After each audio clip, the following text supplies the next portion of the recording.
किसी के मन में ये संशय हो कि चुनाव के परिणामों के बाद नीतीश बाबू को फिर से भाजपा एनडीए में लेगी, आप लोगों के लिए भाजपा के दरवाजे हमेशा के लिए बंद हो चुके हैं।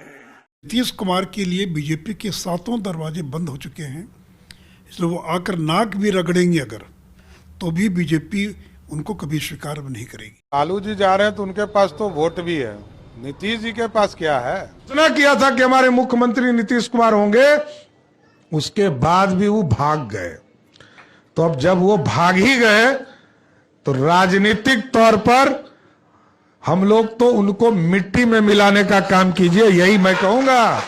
मर जाएंगे लेकिन एनडीए में शामिल होना कबूल नहीं है, ये बयान था नीतीश कुमार जी का। और जो रीजन दिए थे कि हमारी जो पार्टी है उसका अस्तित्व खत्म करना चाहती है बीजेपी, यही बोल के वो एनडीए गठबंधन के साथ छोड़ के आरजेडी में आए थे, महागठबंधन बनाए थे। लेकिन फिर से एक बार ये बड़ी न्यूज आ रही है कि जो जेडीयू पार्टी है उसके राष्ट्रीय अध्यक्ष नीतीश कुमार जी फिर से एनडीए में शामिल होने जा रहे हैं। इस्तीफा पत्र उन्होंने सौंप दिया है। अब की बार जो वजह है वो नहीं दे पाए, लेकिन जो मुख्य वजह बताया जा रहा है कि इंडिया गठबंधन में उन्होंने जितना सारा काम किया उनको उस तरीके से वो स्थान नहीं मिला इंडिया गठबंधन में, जिसके कारण से वो इस्तीफा दे के जा रहे हैं।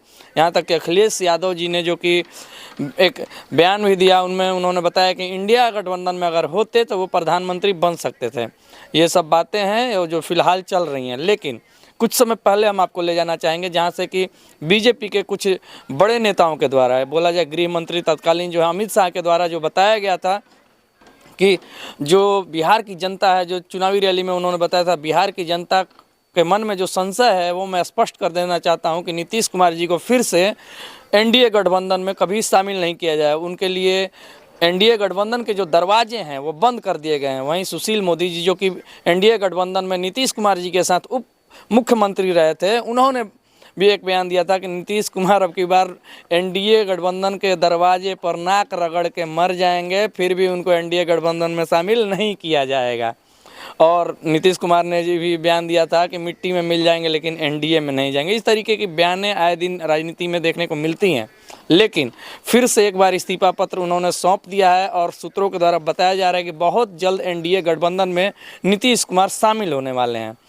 और न्यूज़ में ये भी चल रहा है कि आरजेडी की तरफ से एक बयान आ रहा है कि जितने लोग को नौकरी मिली थी, जो युवा है उनको नौकरी मिली थी, बोला जाए कि उनके फैसले के खिलाफ जाके उन्होंने एनडीए गठबंधन में अपनी जगह बनाई। तो इस तरीके का बयानबाजी चल रहा है। लेकिन नीतीश कुमार जी ने बताया कि एनडीए गठबंधन के लिए हमने बहुत सारा कुछ किया, लेकिन महागठबंधन में बहुत सारी ठीक बातें नहीं चल रही थी, जिसके कारण से वो एनडीए गठबंधन की तरफ जाने की, मतलब वही बात आ जाए कि इंडिया गठबंधन में जाना चाहते हैं। और बहुत सारी बातें राजनीति में कही गई कि नीतीश कुमार जी अब एनडीए में शामिल होने का सपना भूल जाएं, नीतीश कुमार जी नाक रगड़ के मर जाएं, इस तरीके का बयान चल रहा था। लेकिन फिलहाल अभी की न्यूज़ है कि नीतीश कुमार जी इस्तीफा दे चुके हैं और बहुत जल्द बताया जा रहा है कि वो एनडीए गठबंधन में शामिल होने वाले हैं।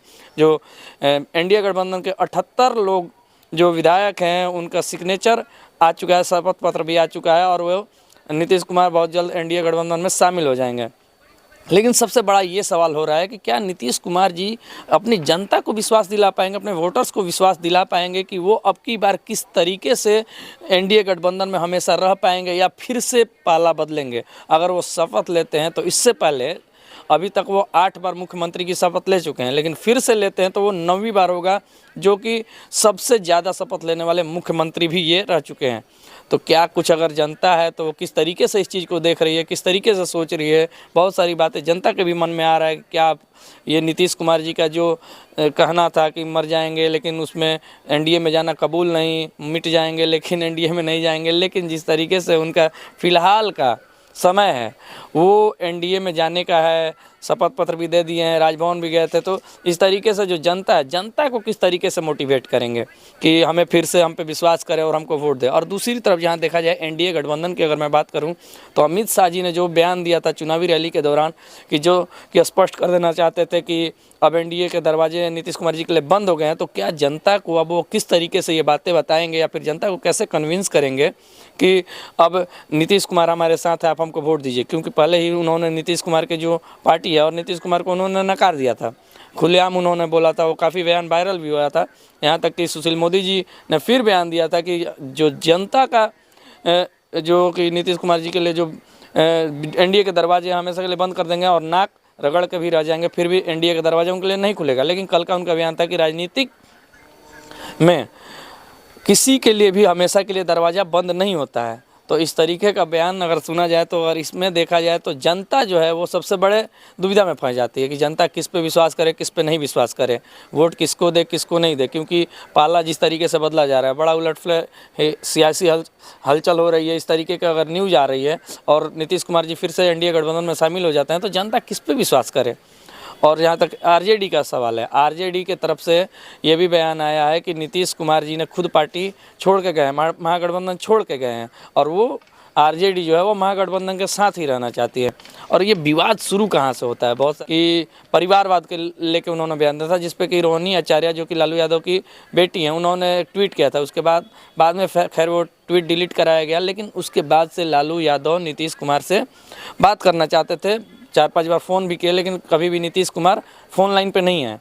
तो उस समय से ये हलचलें तेज़ हो गई कि सरकार बदलने वाली है। 2-3 दिन से न्यूज़ चलने लगा कि सरकार में बड़ा उलटफेर होने वाला है। बिहार की जो सियासी हलचल है वो बहुत तेज़ हो चुकी थी और 2-3 दिन से ये सारी चीज़ें चल रही थी कि नीतीश कुमार कब इस्तीफा देंगे, कब, ये सारे लोग वेट कर रहे थे। लेकिन अभी इस्तीफा दे चुके हैं, क्या कुछ होने वाला है, जैसे ही खबर आती है, जो भी चीज़ें मिलती हैं, मैं अपने चैनल के माध्यम से आप तक पहुंचाने की कोशिश करूंगा। तो मेरे चैनल को जिस तरीके से प्यार और दुलार दे रहे हैं उसी तरीके से दुलार प्यार देते रहें और चैनल को शेयर भी करें और फॉलो करें, सब्सक्राइब करें। देखते हैं आगे क्या कुछ होता है, जैसे ही कुछ होता है तो मैं अपने न्यूज़ के माध्यम से आप तक पहुँचाने की कोशिश करूँगा।